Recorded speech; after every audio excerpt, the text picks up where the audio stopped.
La canciller de Ecuador y el embajador ruso afirmaron que la tensión entre los dos países fue superada tras la retaliación que frenó el ingreso de banano ecuatoriano a ese mercado. El presidente de la Asamblea Nacional, Henry Kronfle, espera lograr un consenso para aprobar lo bueno de las reformas al Código Penal y dejar fuera la propuesta correísta de impunidad. La Contraloría establece indicios de responsabilidad penal en contra de Sebastián Corral, exsecretario de la administración de Guillermo Lasso, por irregularidades para ejercer ese cargo. Un video muestra a 5 policías en servicio activo que en carro y motos secuestran y extorsionan a un empresario. Los uniformados pedían $100.000 por el rescate. Ya están detenidos. La súbita muerte de Alexei Navalny, principal opositor a Putin, aún no tiene explicación oficial. Él estaba en una cárcel del Ártico de Siberia cumpliendo 2 condenas que suman 28 años.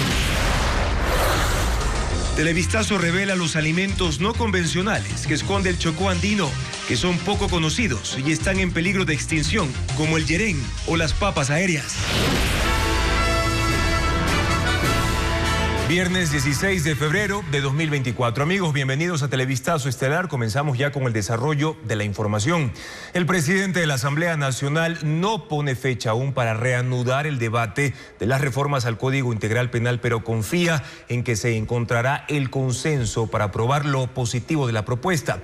Las bancadas también buscan opciones para retirar lo negativo. Patricio Díaz con más detalles. El bloqueo de las reformas al COIP podría encontrar una salida, dicen los legisladores. El presidente de la Asamblea incluso es optimista en que hay formas para que se pueda aprobar lo positivo. En la sesión de ayer, las bancadas se negaron a apoyar la moción para votar del ponente del proyecto, Fernando Cedeño.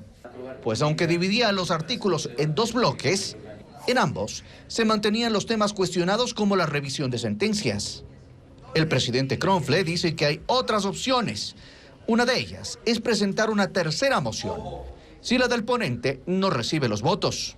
Si podemos separar lo positivo, lo negativo y la consulta popular, por decirle en 3 mociones a priori, entonces podríamos buscar los consensos para aprobar lo que se tenga que aprobar y rechazar lo que se tenga que rechazar. El presidente de la Asamblea confirma así que además de los artículos considerados conflictivos, el oficialismo está preocupado por los temas incluidos en la reforma que coinciden con la consulta popular, como el endurecimiento de penas en algunos delitos. Por eso, se dialoga sobre votarlos aparte.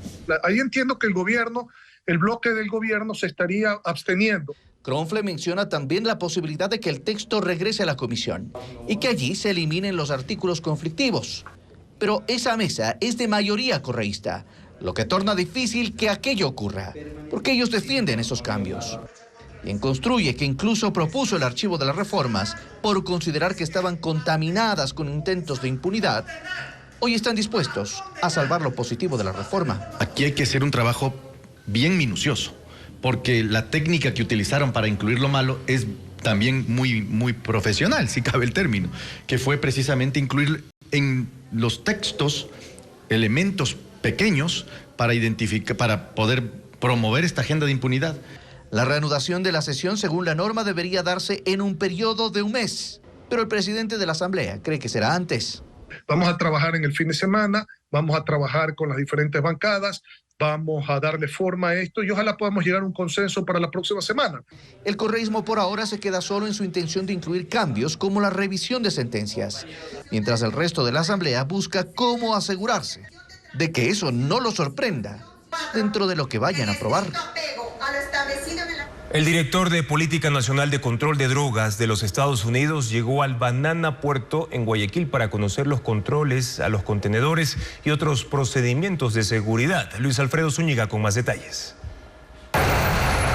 Cerca de las 10 de la mañana de este viernes, hasta el Banana Puerto, arribó el director de Política Nacional de Control de Drogas de Estados Unidos, Raúl Gupta. Lo hizo en vehículos blindados y con un fuerte resguardo militar que se mantuvo en los exteriores de este puerto privado ubicado en la isla Trinitaria, en el sur de Guayaquil, a tan solo unos metros del Trinipuerto y la terminal portuaria de la ciudad. La reunión se hizo a puerta cerrada y la intención fue conocer el proceso de control interno de contenedores, el funcionamiento de las terminales y demás temas de seguridad que se ejecutan en el sitio. Banana Puerto está a cargo de Naportec, operador portuario de la multinacional estadounidense de fruta, Dole. Según su portal web, tiene una extensión de 112.000 metros cuadrados, 360 metros de muelle, maneja un volumen anual de 229 buques y 2.800.000 toneladas métricas de carga,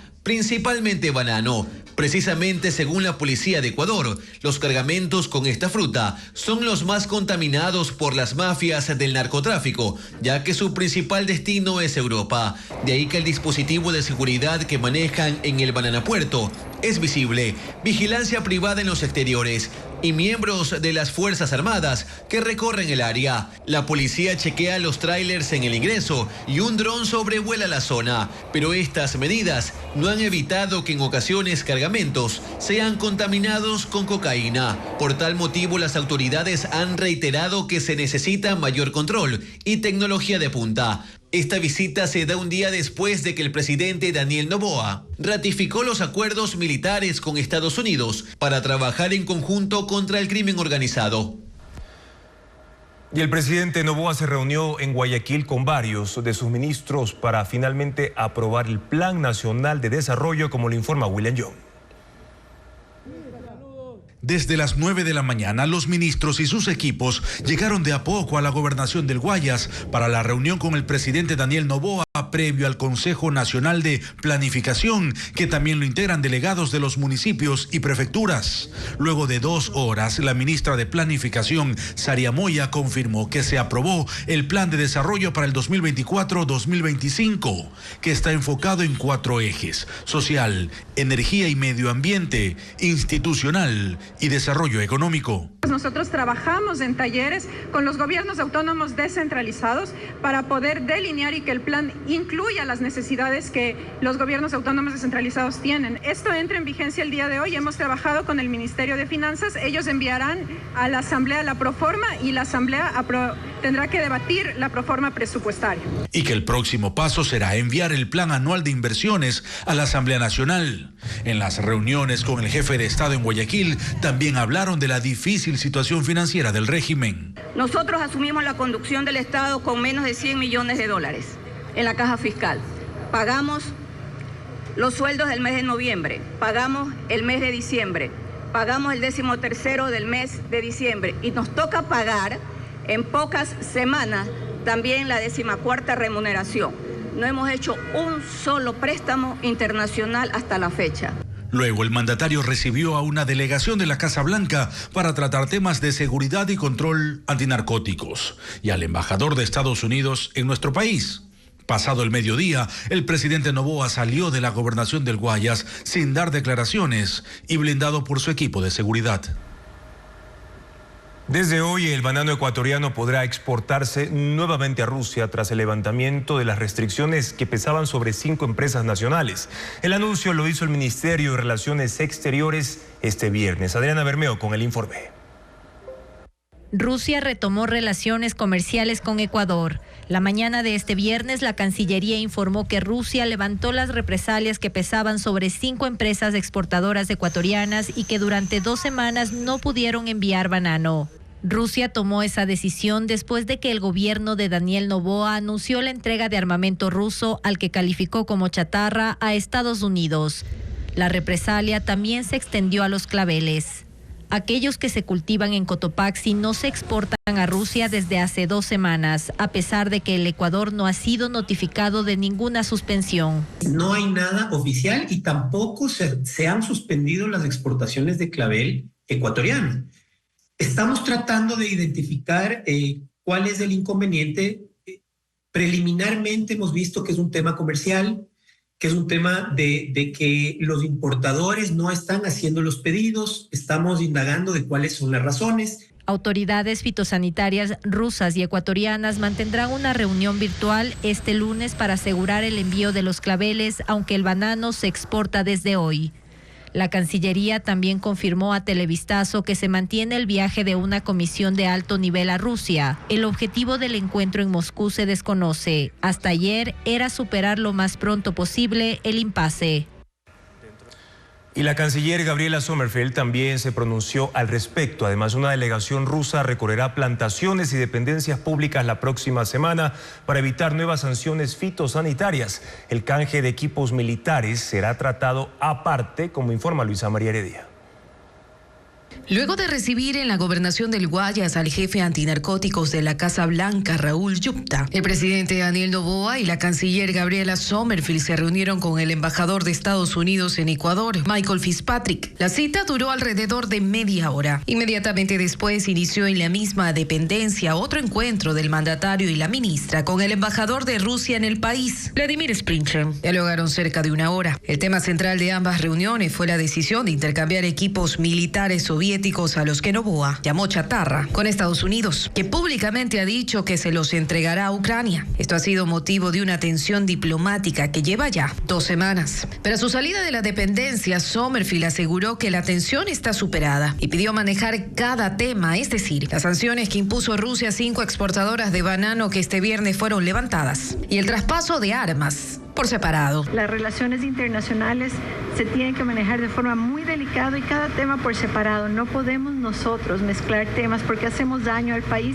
Tampoco podemos especular sobre información. Sprinchen secundó el discurso de la canciller. Son 2 temas separados. No apareció en conexión con ese problema de armamento ruso. Y confirmó que el lunes la autoridad fitosanitaria rusa tendrá una reunión virtual con funcionarios de Agrocalidad de Ecuador y que una delegación de ese país hará una visita técnica a plantaciones de banano en Ecuador y a las instalaciones de la dependencia. Sobre el envío de equipos militares a Estados Unidos, dijo: Vamos a esperar un poco. Me parece que el gobierno ecuatoriano, y estoy seguro que el gobierno ecuatoriano no está dedicado a enviar armamento a un conflicto, teniendo en cuenta el estatuto de neutralidad, teniendo en cuenta el papel importante de Ecuador como miembro no permanente del Consejo de Seguridad, tiene una gran responsabilidad, un gran compromiso de participar, contribuir a la solución de los conflictos. Hasta ahora las bases militares donde reposan los equipos que no estarían en funcionamiento. No han llegado nuevas disposiciones. En la base de Taura, por ejemplo, están 6 sistemas misilísticos que son el principal medio de defensa antiaérea de Ecuador en caso de un conflicto y que serían parte del armamento transferido a Estados Unidos. Esos equipos fueron precisamente los que más molestaron al Kremlin, ya que hasta el año pasado Ucrania tenía 18 sistemas similares que se dañaron en combate o fueron capturados por las Fuerzas Armadas rusas. De llegar a sus manos, sería un gran refuerzo facilitado por Ecuador. Según la organización Orden, Conflicto y Violencia, en la lista de transferencia están también 3 helicópteros de la Brigada de Aviación del Ejército, una docena de sistemas de lanzamiento múltiple de cohetes y 34 cañones antiaéreos que fueron comprados a Nicaragua en 1994. A eso se sumarían misiles portátiles, todos de fabricación rusa. No se especifica cuántos, pero más de 200. Ya el régimen los considera viejos. La súbita muerte del principal opositor ruso, Alexei Navalny, aún no tiene explicación oficial. Los motivos de su muerte no han sido revelados. Navalny estaba en una cárcel cumpliendo 2 condenas que suman 28 años. Y según el servicio penitenciario, se desplomó durante una caminata en el patio de la prisión. El caso ahora genera fricciones entre Rusia y países occidentales que señalan al gobierno de Vladimir Putin como responsable, informa Pedro Jiménez. La noticia tomó por sorpresa al mundo. Alexei Navalny, de 47 años, había muerto en prisión en la cárcel de la localidad de Kharp, en el extremo norte del país, una región de clima frío extremo y geográficamente aislada. El sitio es conocido por ser una de las instituciones penitenciarias más severas de Rusia, y los medios de prensa oficiales de ese país, citando a funcionarios de la prisión, dijeron que Navalny se había desplomado en el patio y que los médicos intentaron reanimarlo durante 30 minutos. El Kremlin ha evitado pronunciarse sobre las causas de la muerte, limitándose a decir que hay una investigación en curso. Depende de los doctores determinarlo, señaló el portavoz de la presidencia, Dmitry Peskov, quien dijo además que cualquier sugerencia respecto a que el régimen régimen es responsable es completamente inaceptable para el gobierno de Rusia. Pero justamente las reacciones van en ese sentido. Su esposa, Yulia Navalnaya, que vive exiliada en Alemania como el resto de la familia, asistió a la conferencia de seguridad en Múnich, donde pidió que el presidente Putin y su gobierno sean llevados ante la justicia. Joe Biden, presidente de Estados Unidos, señaló: no se equivoquen, Putin es responsable por la muerte de Navalny. Volodymyr Zelensky, presidente de Ucrania, país en guerra con Rusia por la invasión en curso desde febrero de 2022, afirmó: Navalny obviamente ha sido asesinado. Mientras que la presidenta de la Comisión Europea, Ursula von der Leyen, aseguró que la muerte de Navalny es un sombrío recordatorio de lo que son Putin y su régimen.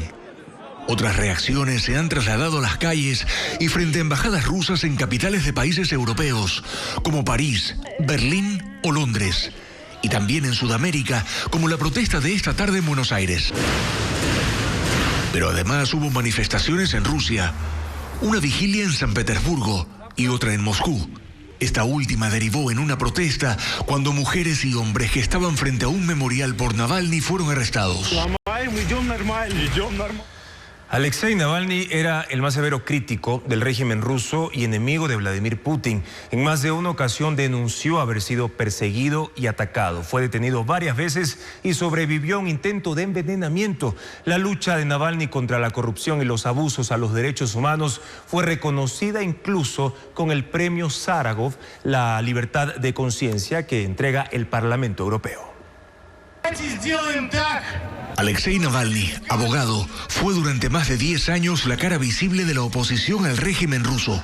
Comenzó su activismo comprando acciones de empresas semipúblicas para tener acceso a las cuentas y exigir transparencia. Mediante un sitio web rastreó casos de corrupción y en 2011 convocó a las mayores manifestaciones jamás vistas en Rusia desde la llegada de Putin al poder. Fue detenido y recibió sus primeras penas de prisión, a pesar de las cuales creó una fundación anticorrupción en Rusia, lo que dio paso a nuevos problemas con la justicia. En 2013 fue condenado a 5 años de cárcel por supuesta malversación de fondos, una pena que fue suspendida y quedó en libertad condicional. Se postuló para la presidencia en 2018, pero la Comisión Electoral lo descalificó por la condena que pesaba sobre él.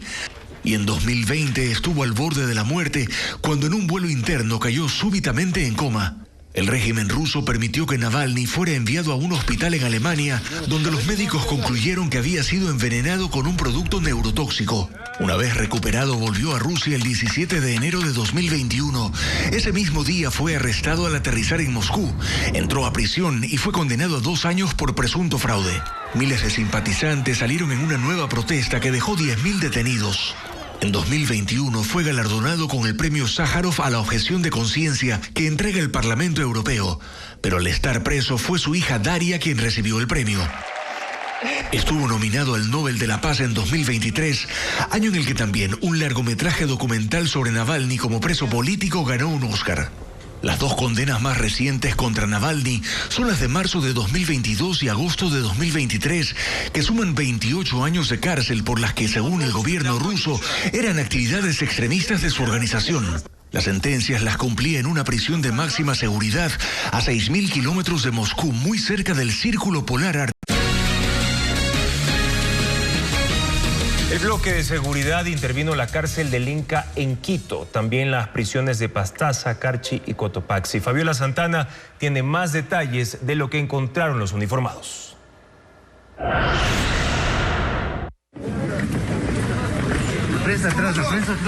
El bloque de seguridad interviene por primera vez la cárcel del Inca del norte de Quito, donde hay 1.300 presos. Policías y militares ingresaron en la madrugada, horadaron el piso, buscaron en paredes y en baños y encontraron celulares en medias y papel aluminio. También decomisaron cuchillos, fierros y sobres de droga. Al mediodía, los uniformados calculaban que habían intervenido la mitad de la cárcel y prevén permanecer 5 días. Para los militares, la información que hay en los teléfonos celulares es de mucha importancia para conocer las operaciones de los presos con delincuentes en las calles. La cárcel de Tulcán en Carchi también fue intervenida. Allí hay 805 presos. Según información preliminar, se encontró otro grupo de teléfonos, droga encaletada, dinero en efectivo y otros objetos prohibidos.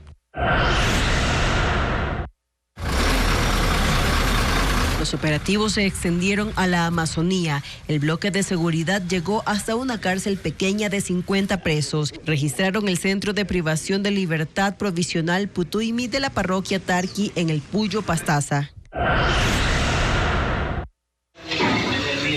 A silencio.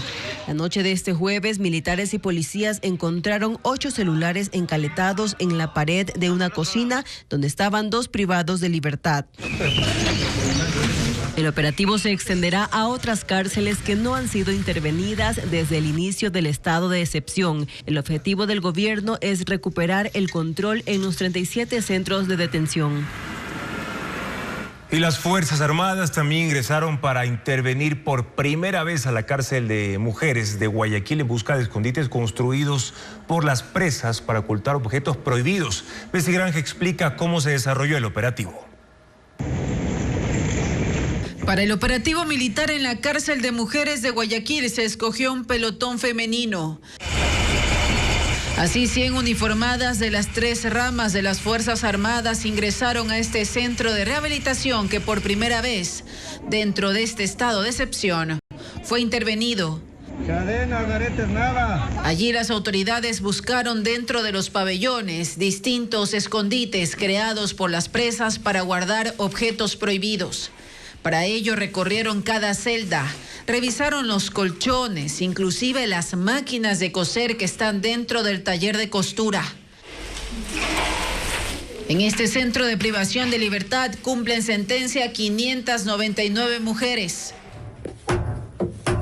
A esta hora las uniformadas continúan revisando la infraestructura carcelaria. Se prevé que las acciones se extiendan durante el fin de semana.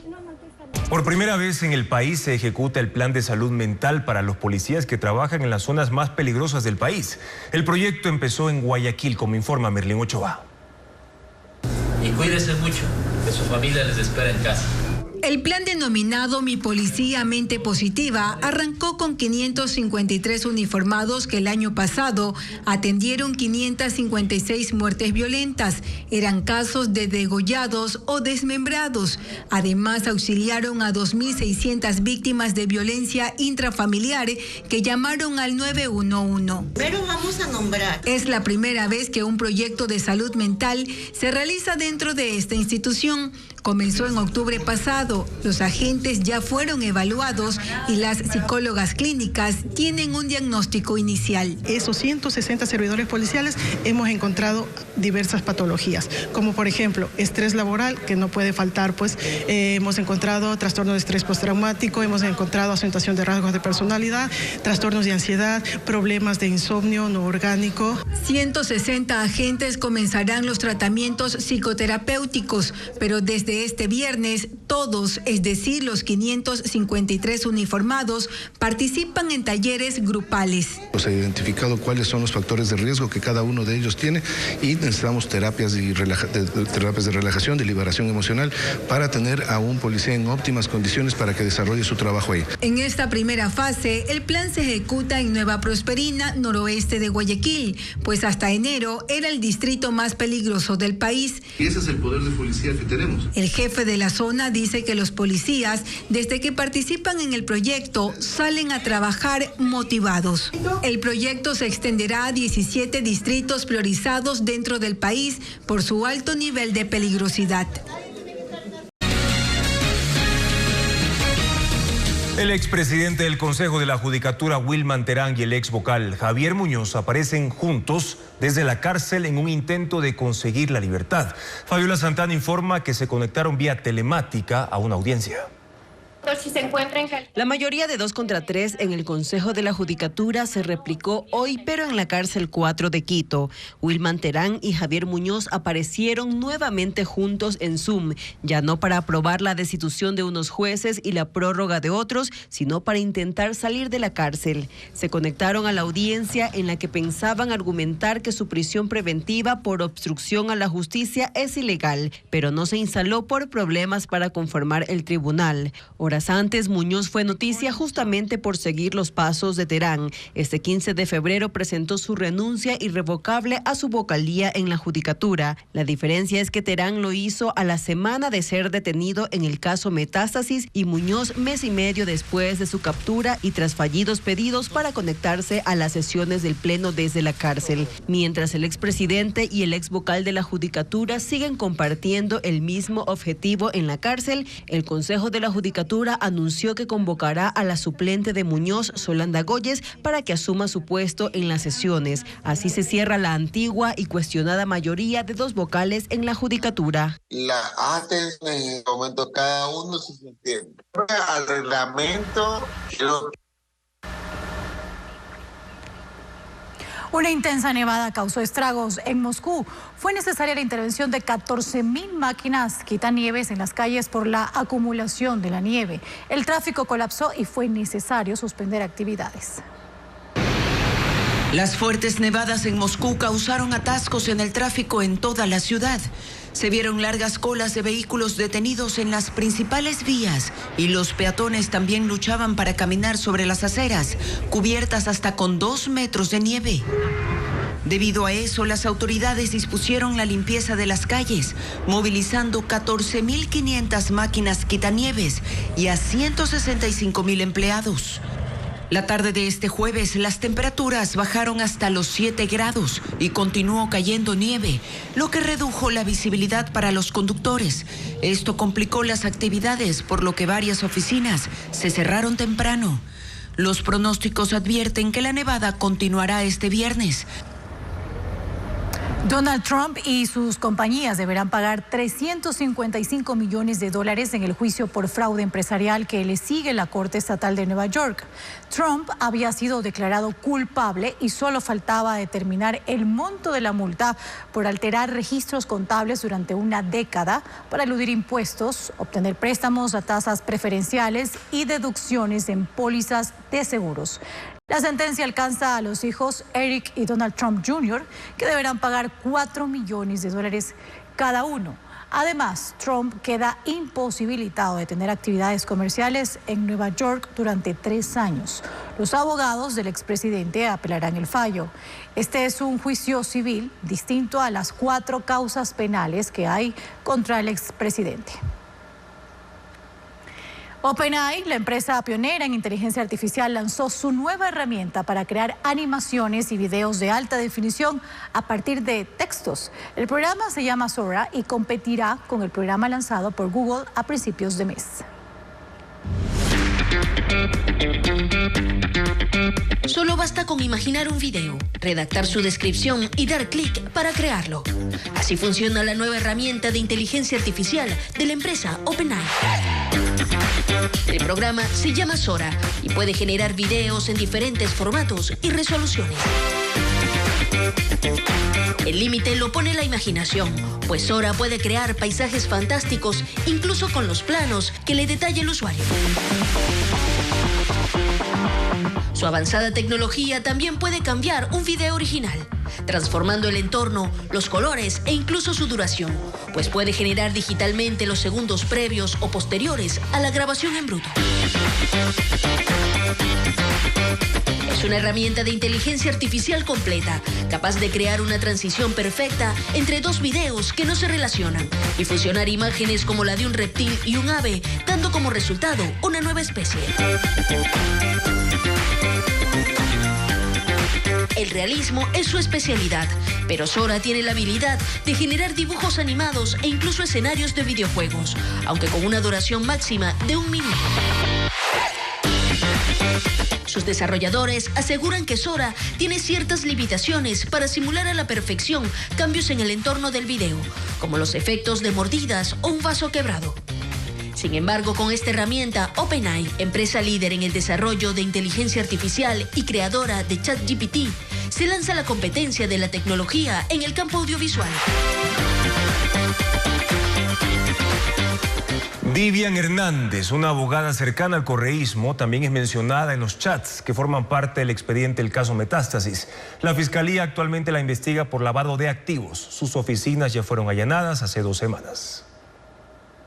Vivian Hernández, la abogada que estuvo ligada al sector público durante el gobierno de Rafael Correa y que luego fue identificada como su operadora jurídica, pues incluso formó parte de la defensa técnica del caso Sobornos, también aparece en los chats del caso Metástasis. En las conversaciones que fueron extraídas de los celulares que tenía Leandro Norero cuando estaba en la prisión, se menciona en 2 ocasiones a Hernández. El 14 de julio de 2022, Elivia Angulo, alias Estimado, quien lideraba el equipo de abogados del narcotraficante, la nombró como parte de la lista de aliados que tenían dentro de la función judicial, para lograr que Norero, entonces procesado por lavado de activos, recupere la libertad. Mi estimado, Fito no sale es por el tema de asesinato, ¿verdad? Claro, si no hace rato salía. Mi estimado, lo bueno es que después del martes, si le niegan a usted, nos vamos a la Corte Nacional de Justicia. Allá tengo mis amigos, y Romero a los suyos. Yo a esos manes los he tenido con peladas y todo acá en Manta. Byron Guillén, Walter Macías, Vivian Hernández. El 16 de agosto de 2022, alias Estimado volvió a referirse a Vivian Hernández, aunque escribió mal su nombre. Sabe que ayer hablando con un amigo me dice que ese J. Tamayo trabaja con Vivian Hernández. Es recontra que pepa. Vivian Hernández maneja a Saquicela. Angulo habla aquí del juez manabita José Tamayo Arana, quien en 2019 modificó la sentencia de Jorge Luis Zambrano, alias JL Orrasquiña, para que pueda salir de la cárcel. Le cambió la figura de autor por la de cómplice de asesinato, con lo que le redujo la pena de 20 a 8 años de cárcel. En cuanto a Saquicela, actualmente se investiga si se trata de Iván Saquicela, presidente de la Corte Nacional de Justicia, hasta la semana anterior, o de Virgilio Saquicela, presidente de la Asamblea Nacional en 2022. El nombre de Vivian Hernández volvió a saltar a la luz pública hace 2 semanas, cuando en el marco de la indagación previa que se le sigue por lavado de activos, agentes allanaron 3 oficinas en Guayaquil y San Borondón. Ese caso se mantiene en reserva por parte de la Fiscalía.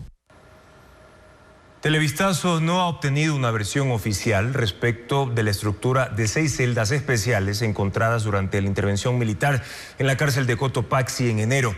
Precisamos, no obstante, que esa infraestructura responde a un pabellón para personas privadas de libertad que hacen parte del programa de protección y asistencia a víctimas y testigos entregado por el SNAI en febrero del año 2021 y que el SNAI no ha confirmado ni desmentido si allí estuvo detenido Jorge Glass. La Contraloría General del Estado emitió un informe con indicios de responsabilidad penal en contra del exsecretario de la Administración Pública, Sebastián Corral. Diego Puente amplía la información.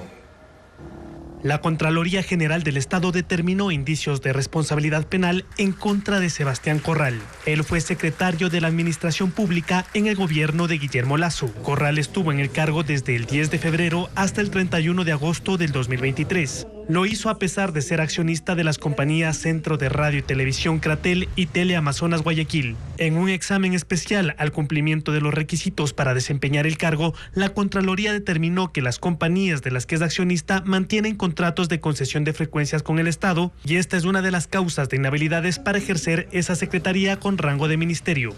En claro, Corral violentó el artículo 152 de la Constitución y la Ley Orgánica de Servicio Público. En su declaración juramentada, él declaró no encontrarse en curso en ninguna causa legal de impedimento, inhabilidad o prohibición para el ejercicio de un puesto o cargo público. La Contraloría confirmó este viernes una multa de 20 salarios básicos o $9.200 y la prohibición de ejercer cargo público durante 2 años. Los informes con indicios de responsabilidad penal, según la ley que rige a la Contraloría, pasan a la Fiscalía para que se investigue.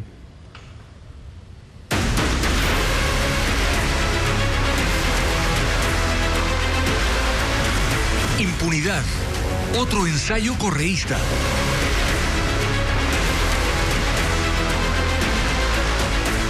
La intención de conseguir un consenso para aprobar las reformas al Código Integral Penal se enfrenta a figuras legales polémicas. Además de la revisión de sentencias, bancadas rechazan otros artículos, como lo informa Patricio Díaz. Los legisladores no dejan de sorprenderse por lo que encuentran en las reformas al Código Penal, aprobadas por la Comisión de Justicia de la Asamblea. Por ejemplo, Se propone que el archivo de una investigación no solo sea de iniciativa de la Fiscalía como hasta ahora, sino también lo podrá hacer la persona investigada. ¿Cómo es posible que quienes están siendo acusados en ciertos casos puedan solicitar el archivo? Artículo 72. De esto no se ha hablado y no existe fundamento alguno que permita darle validez a esos cambios que quieren meterle la mano a la justicia. Los legisladores cuestionan declarar la imprescriptibilidad de delitos que consideran fuera del marco constitucional, como extorsión, secuestro extorsivo, sicariato, narcotráfico, entre otros. Reconocen la gravedad de algunos de ellos, pero piden un mayor análisis. No podemos ampliar, por más justo que nos parezca, el catálogo de delitos imprescriptibles. En un posterior control de constitucionalidad, ante una eventual acción de inconstitucionalidad, la Corte de cajón lo va a sacar. Los asambleístas también analizan el texto de la comisión que reforma el artículo sobre la extralimitación o exceso en funciones de las Fuerzas Armadas y la Policía Nacional. La mesa incluye a los agentes de gobiernos autónomos descentralizados. Además, elimina el párrafo sobre la pena privativa de libertad en el caso de una muerte por inobservancia de los principios del uso legítimo de la fuerza. Luego de 24 horas de la sesión, los asambleístas siguen analizando las reformas al COIP.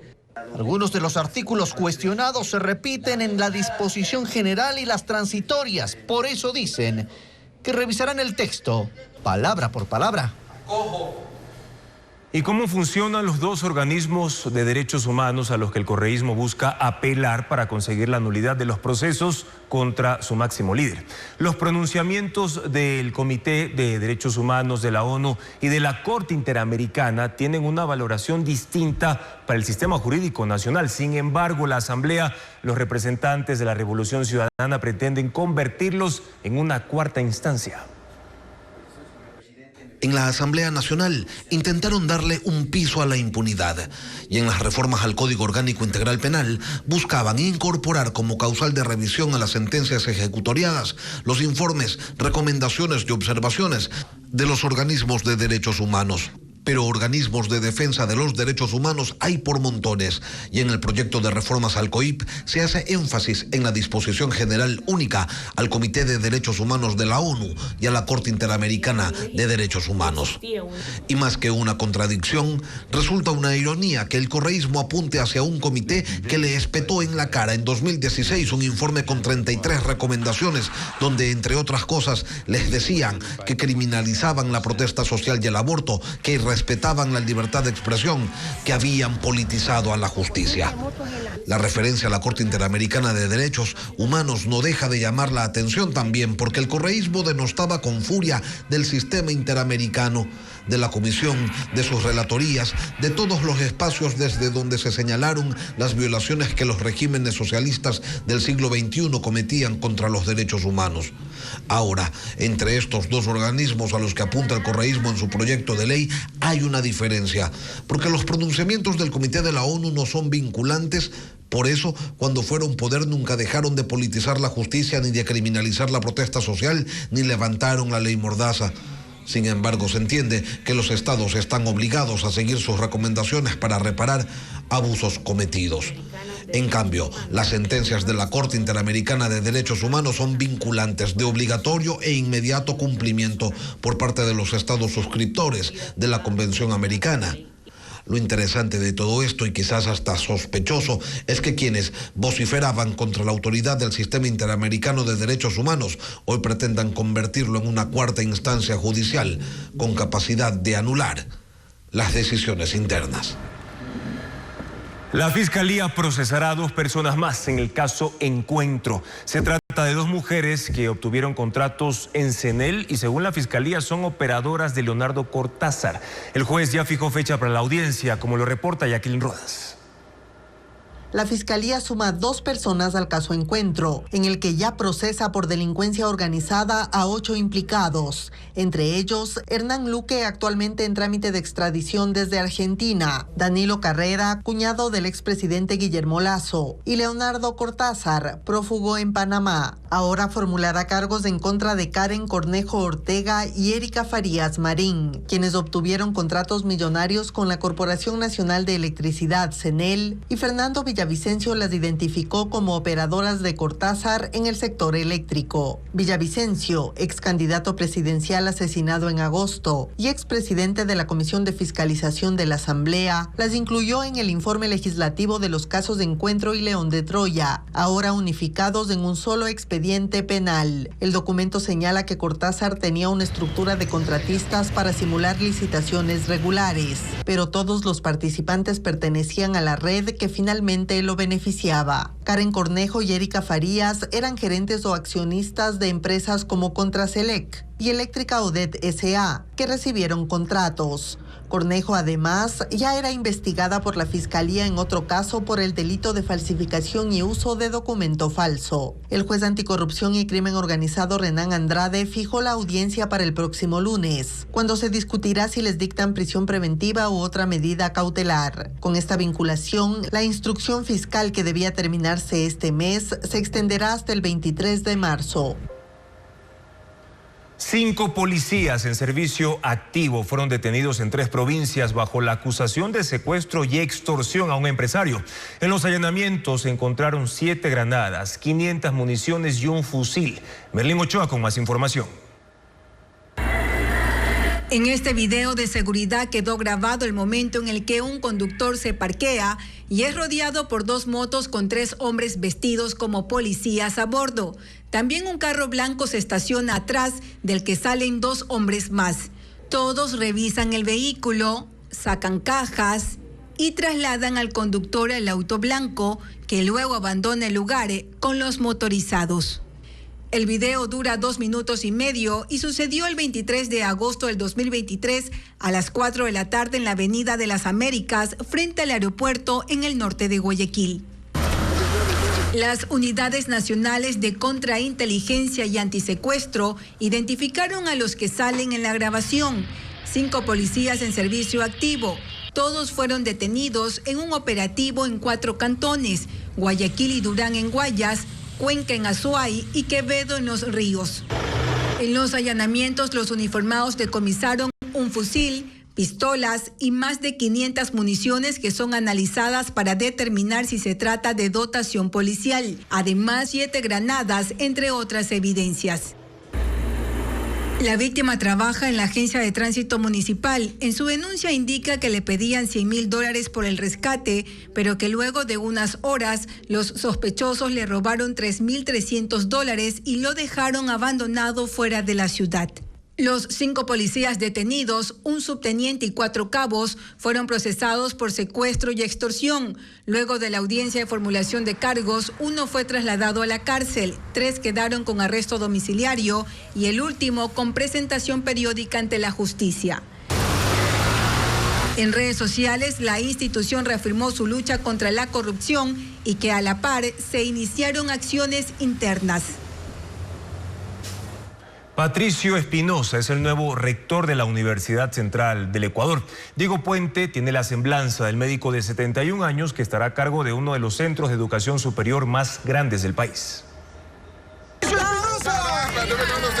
Es el tercer médico que dirigirá de forma consecutiva la Universidad Central del Ecuador. Patricio Espinosa del Pozo cumplió 71 años hace 6 días y hoy celebró la victoria electoral para ocupar el rectorado. Se declara ganadores a los candidatos de la lista 3. Este médico neurocientista nació en Guaranda, estudió en Quito, donde fue el mejor egresado del Colegio Benalcázar. Su maestría la hizo en Croacia y su doctorado y postdoctorado en Estados Unidos. Ha sido profesor invitado en universidades del exterior. En su visión, quería ser rector. Fundó su movimiento Adelante Universidad. Hace 5 años perdió el rectorado compitiendo con Fernando Sempertegui. Tampoco es ajeno a la política.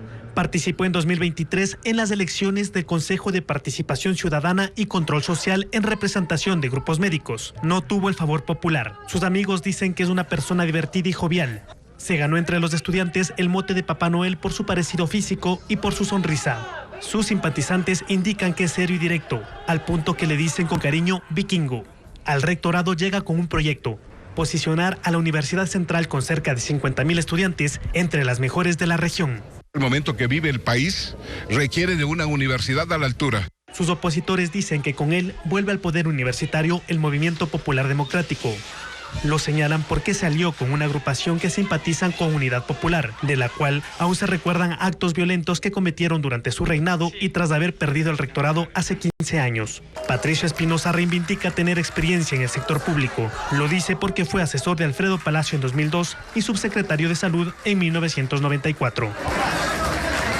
En China ganan popularidad las aplicaciones que crean parejas con inteligencia artificial. Los usuarios pueden mantener conversaciones sofisticadas y hasta recibir consejos, como lo describe Adriana Bermeo.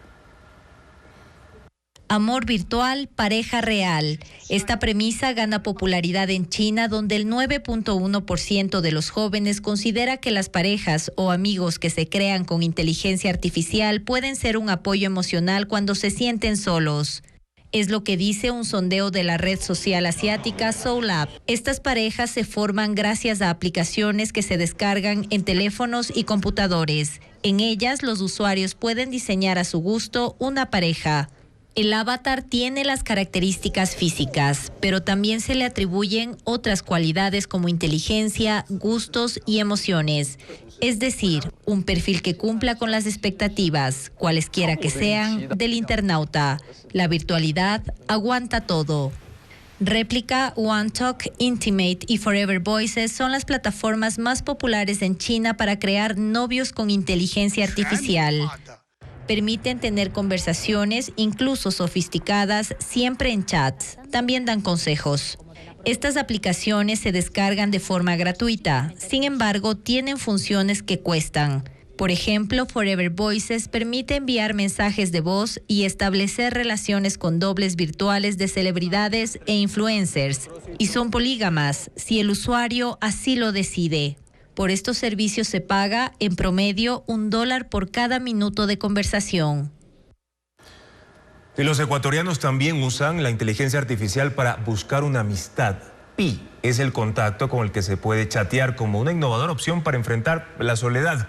Vanessa Robles explica cómo funcionan estas tendencias tecnológicas. La siguiente conversación podría ser una charla usual entre dos personas cercanas mediante un chat.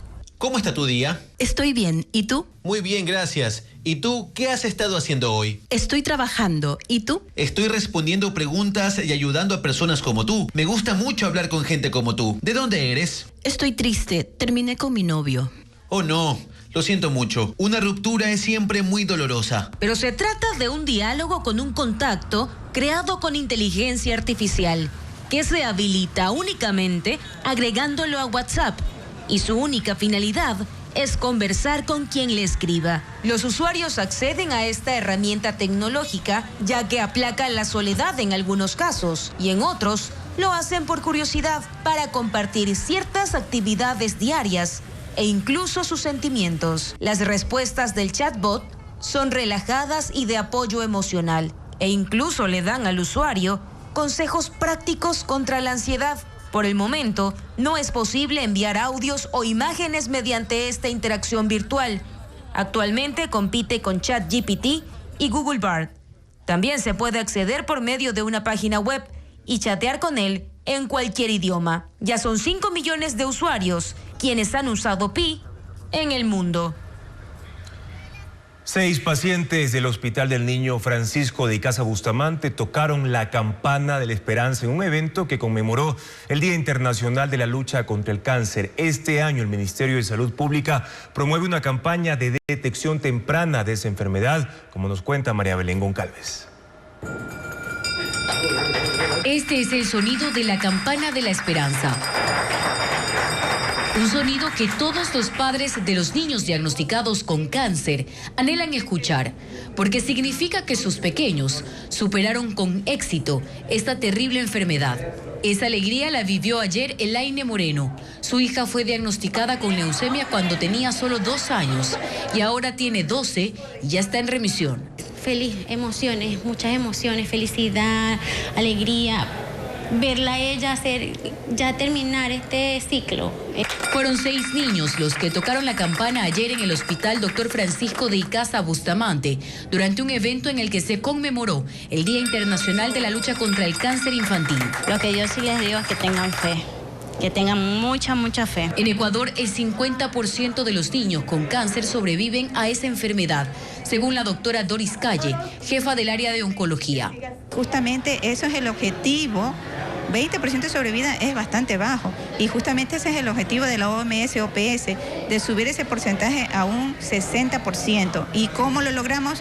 A través del apoyo de medios de comunicación como ustedes, para poder difundir estas campañas de detección, de diagnóstico precoz, diagnóstico oportuno. Por eso, este año, el eje de la campaña es el diagnóstico temprano.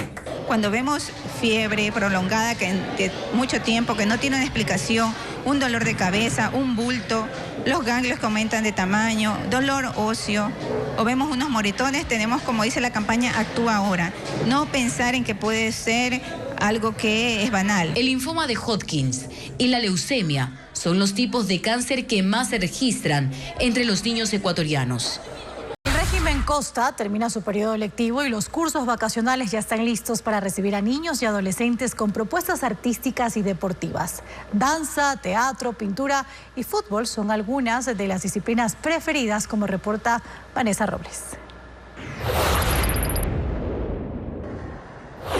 En Guayaquil, los niños de 2 a 5 años fortalecen la motricidad fina en los cursos de mini chef que dicta la Fundación Huancavilca en la sede del Guasmo en el sur y en la Prosperina noroeste de la ciudad. La creación de huertos orgánicos es otra de las actividades. En total, son 10 disciplinas. La inscripción cuesta $10 y las clases vacacionales empiezan el 4 de marzo. En el Cantón Durán, también en Guayas, las clases de gimnasia rítmica, actuación, danza tradicional, boxeo y básquet son gratuitas para unos 600 aspirantes. Arrancarán el próximo 26 de febrero. En total son 20 disciplinas que se impartirán en 7 casas comunales y áreas deportivas. Las inscripciones se receptarán hasta este sábado en el Polideportivo La Ferroviaria y en la Biblioteca Municipal de ese sitio. Será desde las 8 de la mañana. El único requisito es presentar la copia de las cédulas del alumno y su representante. En el Cantón Pasaje, los vacacionales también son gratis. Durante 2 meses, 700 niños de 6 años en adelante se formarán en baile, pintura, teatro y artes circenses, además de deportes e instruirse como bomberos kids.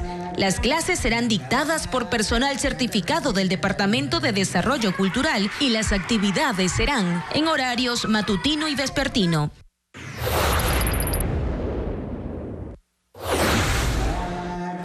El municipio de Babahoyo, provincia de Los Ríos, dictará clases gratuitas de pintura, danza, teatro y cocina para niños y adolescentes de parroquias urbanas y rurales. De la misma forma, en el Estadio Rafael Vera Yepes de esa ciudad, las inscripciones están abiertas hasta el 29 de febrero. Allí la Federación Deportiva Provincial de Los Ríos impartirá 18 disciplinas.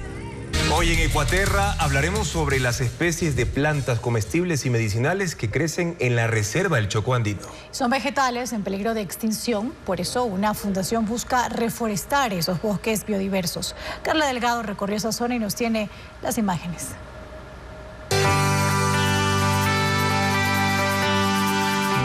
El Chocó Andino no deja de sorprender. Sus 286.000 hectáreas guardan no solo especies importantes de animales como el famoso oso de anteojos, también plantas, 3.200 según los expertos. Lo que no muchos conocen es que dentro de estas especies existen plantas alimenticias no convencionales. La mayoría de ellas crecen de forma silvestre y han estado aquí desde siempre, en la parroquia Nanegalito. A unos 45 minutos de Quito, la Fundación Imaimana las estudia. Mira qué cosa más bella. Sus investigadores saben que en el Chocó Andino hay unas 450. Nina Duarte, ingeniera forestal, cuenta que muchas de ellas han quedado en el olvido, por lo que corren riesgo de desaparecer si no son reproducidas. Y es ahí donde ella y sus colegas intervienen. Que es restaurar rehabilitar una área que está degradada, que ya no produce bien, y a través de la diversidad de plantas y árboles en el sistema hacer esa restauración, que a la vez es un beneficio para los productores y productoras porque hay una cosecha. El pepinillo silvestre es uno de ellos. Y es una especie silvestre que es aquí en el entorno. Es súper pequeño. Pero es delicioso y hermoso y nutritivo. Más allá encontramos al tomatillo de árbol. Tiene un color diferente a la del tomate de árbol que se conoce.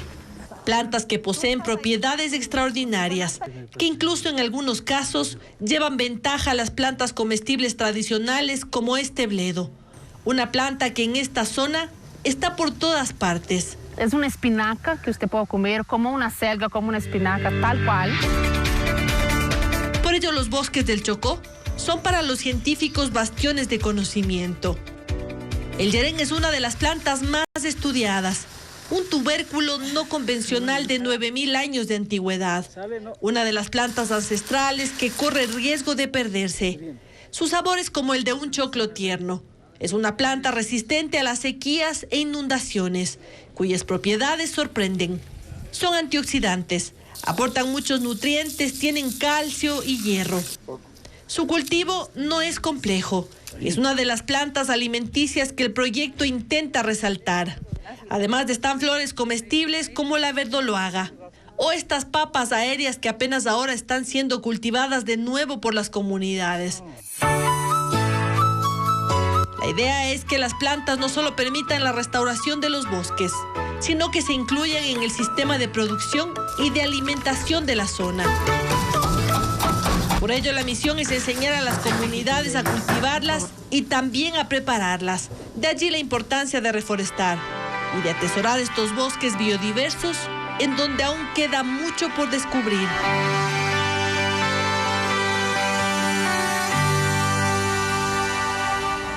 Un bus tecnológico acerca a niños de zonas rurales de Chimborazo al internet y las computadoras. La unidad recorre esa provincia y los hace sentir en otra dimensión. Luis Alfredo Zúñiga con más detalles de ese proyecto.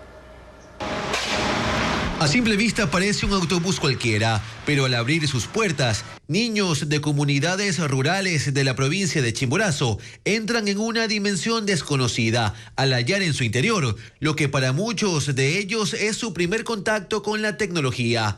Con computadores portátiles, miles de niños se han encontrado en el llamado bus de animación cultural y digital del patronato de la provincia, un nuevo mundo. Adaptándoles a que dentro de su misma comunidad entiendan que ahí están sus soluciones. El autobús adaptado recorre desde hace 12 años localidades rurales y ha beneficiado a miles de estudiantes. Tiene 15 ordenadores portátiles con los que juegan para conocer luego sobre programación y robótica. Y que hoy pueden ellos mismos manipularla, preguntar, dañar, corregir, mejorar, se ríen. Señalan que utilizan herramientas lúdicas para que los niños se familiaricen y aprendan con la tecnología.